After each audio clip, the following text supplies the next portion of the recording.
દુબઈથી ચાલતા સાયબર ફ્રોડનો પર્દાફાશ. ઊંચા વળતરની લાલચે કરોડો ખંખેર્યા. નમસ્કાર, ગુજરાત તકના ક્રાઇમ રિપોર્ટમાં આપનું સ્વાગત છે.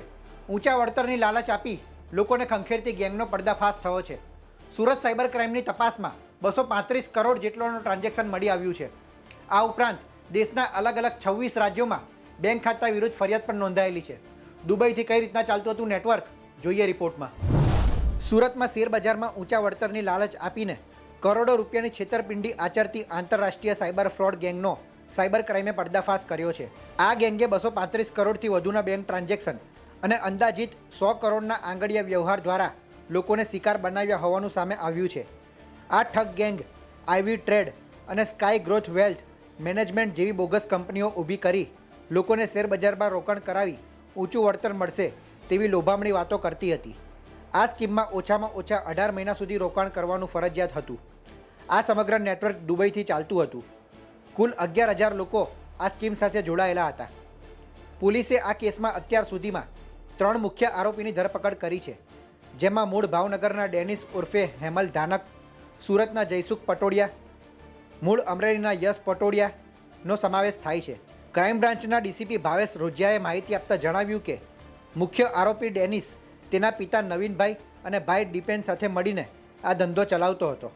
હાલમાં અલ્પેશ વઘાસિયા, દીપેન ધાનક સહિતના અન્ય આરોપીઓ ફરાર છે.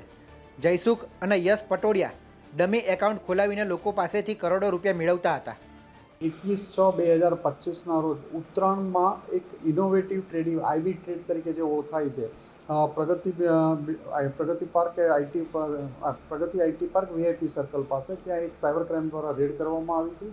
અને આ રેડ દરમિયાન કે આઈવી ટ્રેડ અલ્પેશ વઘાસિયા, વિશાલ દેસાઈ અને જરીન ગોસ્વામી દ્વારા ચલાવવામાં આવ્યું હતું. આ લોકો આઈવી ટ્રેડ અને એક રાજકોટની સ્કાય ગ્રોથ વેલ્થ મેનેજમેન્ટ, આ બંને બધા મળી અને લોકોને, ભારતીય નાગરિકોને ખૂબ જ પૈસા ઇન્વેસ્ટ કરાવીને ખૂબ જ ઊંચા વળતરના આશાએ એમની પાસેથી લાખો રૂપિયાનું રોકાણ કરાવવામાં આવતું હતું અને આ પૈસાનું એ લોકો તેમની સાથે છેતરપિંડી કરવામાં આવતી હતી. એક મલ્ટી લેવલ માર્કેટિંગ MLM જેવી આ રોકાણની એક સ્કીમ હતી અને આમાં ખૂબ જ મોટા પ્રમાણમાં ટ્રાન્ઝેક્શનો મળી આવ્યા હતા, જેમાં 7%થી લઈ 11% જેટલું મંથલી વળતર. એટલે કે માનો કે તમે લાખ રૂપિયા રોકો છો તો તમને એક વર્ષમાં 84,000 એટલે 100% રિટર્ન્સ, અને બીજો 11% એટલે કે 125% જેટલાથી ઉપર તમને રિટર્ન્સ દર મહિને આ લોકો આપતા હતા. આ સ્કીમમાં એમને મિનિમમ 18 મહિનાથી વધુ સમય માટે રોકાણ કરવું પડે. અલગ અલગ એમણે સ્કીમ પણ કાઢી હતી કે જો ઇન્વેસ્ટમેન્ટ $25,000 કરાવશે તો એને બ્રોન્ઝ કેટેગરીમાં રાખવામાં આવે, $50,000 કરાવે તો એને સિલ્વર કેટેગરીમાં, $1,00,000 કરાવે તો ગોલ્ડ, અને $2,50,000 પ્લેટિનિયમ ડોલરનું ઇન્વેસ્ટ કરાવે, $2,50,000 તો એને પ્લેટિનિયમમાં રાખવામાં આવતા હતા. આ લોકોમાં જે તપાસ દરમિયાન સુરત સાયબર ક્રાઇમ સેલ દ્વારા 3 લોકોની મુખ્ય જે આ ધંધો સંભાળતા હતા, ડેનિસ ઉર્ફે હિંમત નવીનચંદ્ર ધાનક, જે રાજકોટનો રહેવાસી, 150 રિંગ રોડ પર એની ઓફિસ છે, એ એના ફાધર નવીનભાઈ અને એના ભાઈ સાથે મળીને આ ધંધો ચલાવતા હતા. એની સાથે અલગ અલગ સુરતના જે આગળ મેં 3 નામ આપ્યા એ લોકો ઉપરાંત જયસુખ પટોળિયા અને યશ રામજીભાઈ પટોળિયાનું પણ એક ડમી પાબીઓ સોલ્યુશન નામનું એમનું એકાઉન્ટ ખોલાવી એમના એકાઉન્ટોમાં કરોડો રૂપિયા લેવામાં આવતા હતા.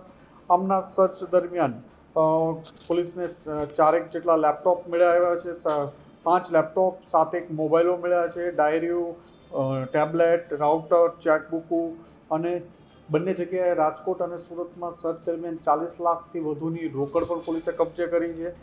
આ કામે મુખ્ય આરોપી જે છે ડેનિસ ઉપરાંત એના ફાધર નવીનભાઈ, આ લોકોની અને એ લોકો છે. અને આમની તપાસ દરમિયાન જે એકાઉન્ટો હતા એમાં 26થી વધુ અલગ અલગ રાજ્યોમાં NCCRP પોર્ટલ ઉપર ફરિયાદ છે, જેમાં બિહારમાં 1, હરિયાણામાં 2, ઝારખંડ, કર્ણાટક, મહારાષ્ટ્ર, તામિલનાડુ, તેલંગાણા, ઉત્તર પ્રદેશ, મધ્યપ્રદેશ, વેસ્ટ બંગાળ, દિલ્હી, AP અને મણિપુરમાં હતું. આમના બેંક એકાઉન્ટમાં બધી જે પ્રાઇમરી અમે સર્ચ કરી રહ્યા છીએ તો 235 કરોડથી વધુના ટ્રાન્ઝેક્શનો તો પ્રાથમિક દ્રષ્ટિએ મળી આવ્યા છે. આંગળીયામાં અંદાજિત 101 કરોડ જેટલાના રોકડના વ્યવહારો પણ આ લોકોના મળી આવ્યા છે. એટલે એક ખૂબ મોટા પ્રમાણમાં ફ્રોડ, લોકો સાથે છેતરપિંડી કરવાનું એક MLM સ્કીમ ચાલતી હોય એ બાબતે સુરત સાયબર ક્રાઇમ સેલ દ્વારા ગુનો દાખલ કરવામાં આવ્યો છે અને આગળની તપાસ હાથ ધરવામાં આવી છે.